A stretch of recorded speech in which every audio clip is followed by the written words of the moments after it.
सभी विद्यार्थियों और मेरे प्यारे साथियों को नमस्कार।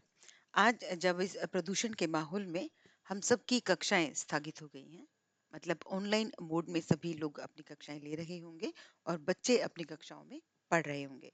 तो इसी श्रृंखला में आज मैं आप सभी के साथ साझा करने आई हूँ ईश्वर से अनुराग, कक्षा 7वीं, हमारे अतीत भाग 2। यानी कि पुस्तक का नाम आप बच्चे और अब मेरे जो साथी अध्यापक हैं वो समझ गए होंगे। इसमें हम एक शब्द के उत्तर आपके साथ डिस्कस करेंगे। यानी कि कक्षा 7 का जो इतिहास है, इतिहास की पुस्तक है, उसमें 8वां अध्याय है ईश्वर से अनुराग। इस चैप्टर में एक शब्द के जो उत्तर हो सकते हैं वो मैं आप बच्चों के साथ साझा करना चाहती हूँ और अपने साथियों के साथ भी, ताकि आप अपने बच्चों को परीक्षा में तैयारी के लिए तैयार कर पाए। सो मैं शुरू करती हूँ। सबसे पहले प्रश्न है, भक्ति व सूफी आंदोलनों का उद्भव कब हुआ? भक्ति व सूफी आंदोलनों का उद्भव कब हुआ? उत्तर है 8वीं एवं 9वीं शताब्दी में।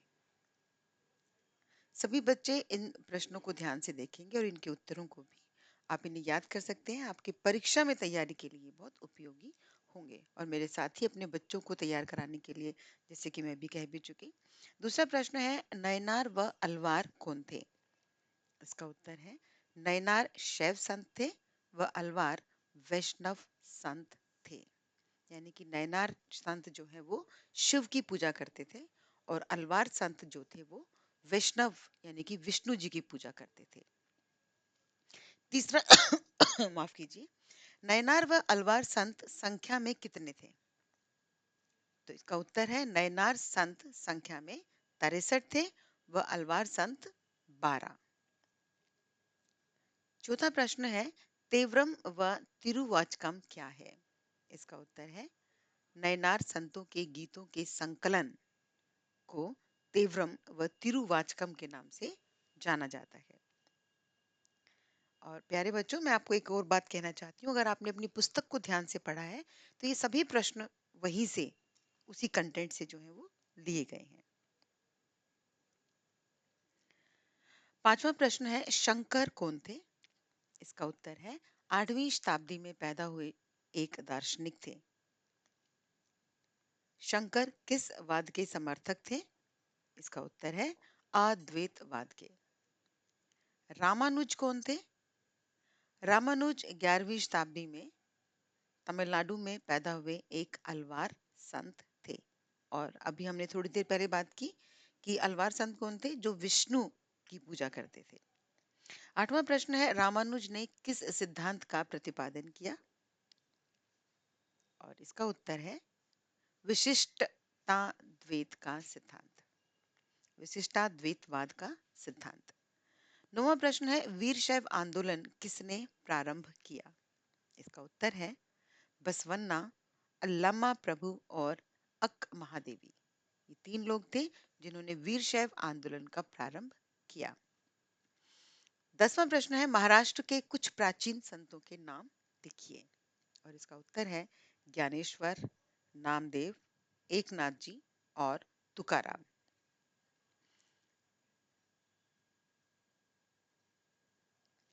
अभंग क्या है? इससे पहले हम 11वां प्रश्न देखते हैं, पंढरपुर किस धर्म से संबंधित है? और इसका उत्तर है, हिंदू धर्म से संबंधित है। और पंढरपुर में भगवान विष्णु का मंदिर जो है वो बना हुआ है, जहां पर तीर्थयात्री भगवान विष्णु के दर्शन करने के लिए जाते हैं। अभंग क्या है? एक मराठी गीत है जिसे हम अभंग के नाम से जानते हैं। अगर आप इसमें से किसी भी प्रश्न का विस्तार चाहते हैं, किसी भी उत्तर का विस्तार चाहते हैं, तब आप मुझे जो इनबॉक्स है वहां पर प्रश्न लिखकर पूछ सकते हैं उसके बारे में। ठीक है। संसार का परित्याग करने की बात का समर्थन किसने किया? इसका उत्तर है, नाथपंथी, सिद्धाचार और योगी जनों ने। और ये जो प्रश्न मैंने लिखे हैं, इसका जो उत्तर का आधार है वो आपकी पाठ्य पुस्तक ही है। सूफी मुसलमानों की प्रकृति क्या थी? उत्तर है, रहस्यवादी। वो आत्मा और परमात्मा के संबंधों की बात करते थे। 15वां प्रश्न है, नंद ऋषि के नाम से किसे जाना जाता है? और इसका उत्तर है शेख नूरुद्दीन वली को नंद ऋषि के नाम से जाना जाता है। सूफीवाद के ऋषि पंथ का उदय कहाँ हुआ? इसका उत्तर है 15वीं एवं 16वीं शताब्दी में कश्मीर में हुआ। तो शेख नूरुद्दीन वली जो है वो कश्मीर से थे। 17वां प्रश्न है सूफी संत अपनी विशेष बैठकों का आयोजन कहाँ करते थे? और इसका उत्तर है खानकाहों में। खानकाहों एक जगह का नाम है, जैसे मतलब ऐसी जगह है जैसे हम घर में एक कमरे को ड्राइंग रूम कह देते हैं उसको। ठीक है। 18वां प्रश्न है जलालुद्दीन रूमी कौन था? इसका उत्तर है 13वीं शताब्दी का महान सूफी शायर जलालुद्दीन रूमी। 19वां प्रश्न है अवधी क्या है? इसका उत्तर है पूर्वी उत्तर प्रदेश की बोली, यानी कि पूर्वी उत्तर प्रदेश में बोली जाने वाली एक बोली है। प्रश्न 20 चैतन्य देव कौन थे? इसका उत्तर 16वीं शताब्दी के बंगाल के एक भक्ति संत थे, यानी कि भक्ति आंदोलन का समर्थन करने वाले संत थे चैतन्य देव। 21वां प्रश्न है रामचरितमानस को किसने लिखा है?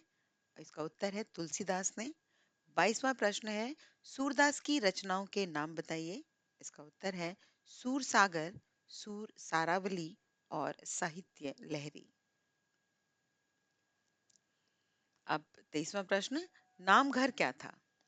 नामघर कविता पाठ और प्रार्थना करने की जगह थी।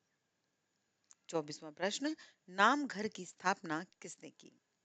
और इसका उत्तर है असम के शंकर देव ने की। 25वां प्रश्न गीत गोविंद की रचना किसने की? उत्तर है जयदेव ने। 26वां प्रश्न मीराबाई कौन थी? इसका उत्तर है मीराबाई एक राजपूत राजकुमारी थी जो कृष्ण भक्त रैदास की शिष्या थी। 27वां प्रश्न गीत गोविंद मुख्यतः किस भाषा में लिखा गया है? और इसका उत्तर है संस्कृत भाषा में। 28वां प्रश्न कबीर ईश्वर के किस रूप में विश्वास करते थे? और इसका उत्तर है निराकार। कबीर ईश्वर के निराकार स्वरूप में विश्वास करते थे, वो मूर्तिवाद को या मूर्ति पूजा को नहीं मानते थे। एक छोटा सा प्रश्न और आपके सामने है मिलान करने का। अजमेर में ख्वाजा मोइनुद्दीन चिश्ती की दरगाह पाई जाती है। दिल्ली में कुतुबुद्दीन बख्तियार काकी और ख्वाजा निजामुद्दीन औलिया की दरगाह पाई जाती है।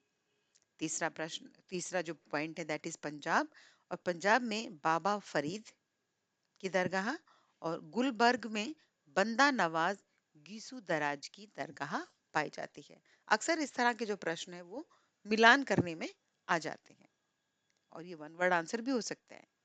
तो इसी के साथ आज की वीडियो को मैं समाप्त करती हूँ और अगली वीडियो में आपके साथ फिर मुलाकात होगी इस पाठ के अगले भाग के साथ। ठीक है, यानी कि भाग 2 के साथ। तब तक आप इन प्रश्नों का अभ्यास कीजिए और अपने एग्जाम की अच्छे से तैयारी कीजिए। खुश रहिए, स्वस्थ रहिए, अपना ख्याल रखिए और अपने आसपास के लोगों का ख्याल रखिए। Take care, bye bye.